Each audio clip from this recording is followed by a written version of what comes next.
What if I told you America just built a rear-wheel drive supercar that breaks nearly every rule in the book and every record on the track?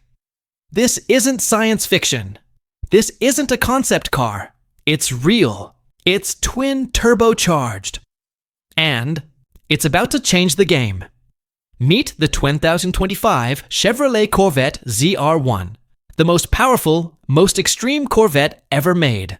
A 1064 horsepower rear-wheel drive animal that laughs in the face of physics and leaves tire marks on everything we thought we knew about performance. The ZR1 badge has always meant something special. From the C4's LT5 to the C6's supercharged LS9, it's been a symbol of Corvette going all in. But the 2025 ZR1? It's on another level. It's no longer just a beefed-up Stingray or a ZR6 with more power. This is an engineering exorcism of all restraint. Underneath that aggressive rear hatch sits a 5.5-liter twin-turbo flat plane crank V8, codenamed LT7. No superchargers this time, no compromises. Just pure, high-revving fury. And a ridiculous 1064 horsepower and 828 pound-feet of torque. Let's be clear, this isn't just a muscle car. It's a rear-wheel drive hypercar with a Chevy badge and a heartbeat that redlines at 86,600 RPM. You want speed? You got it. On an unprepped surface, the ZR1 hits 0 to 60 mph in just 2.2 seconds. That's quicker than a Bugatti Chiron. And it does the quarter mile in 9.5 seconds at 149 miles per hour. Let's say that again. Rear-wheel drive, no special tires, no race prep, just pure launch control genius and relentless turbo power. And that top speed, 233 miles per hour. That's faster than most Le Mans prototypes, faster than qualifying speeds at the Indy 500. And yet, this car is street legal. You could drive it to the grocery store. Just, not in the rain. What does 1,000 horsepower sound like? It's not a roar. It's not a scream. It's something violent, something elemental, like a thunderstorm trapped inside a jet engine. The twin ball-bearing turbos pump in over 26 psi of boost into the LT7, turning this V8 into a living, breathing hurricane. And what's amazing, GM didn't chase a marketing number. They weren't aiming for 1,000. They were aiming for as much as the engine could possibly handle. And clearly, it can handle a lot. Getting into the ZR1 feels less like stepping into a car and more like prepping a warhead. The throttle demands total respect. The most important gauge? Not the tech. Not even the boost meter. It's the tire temperature. Because cold tires in this thing? That's a death wish. At GingerMan Raceway in Michigan, rain turned the track into a skating rink. And with 345 width, Michelin Pilot Sport Cup 2R rear tires, the ZR1 was out of its element. It was like trying to drive a supercar on snow. But then the track dried, and the ZR1 woke up. Suddenly, it wasn't driving. It was teleporting. This is a car that compresses space and time. It goes from 60 to 100 mph in just 3.9 seconds. It reaches 200 mph in 23.8 seconds. You don't drive it. You hang on. And the craziest part? It does all this without all-wheel drive. Chevy's engineers used smart launch control, 3,500 RPM launch with 10% slip to get the tires gripping perfectly. Add in burnout mode, and you've got a rolling fireworks show before the race even begins.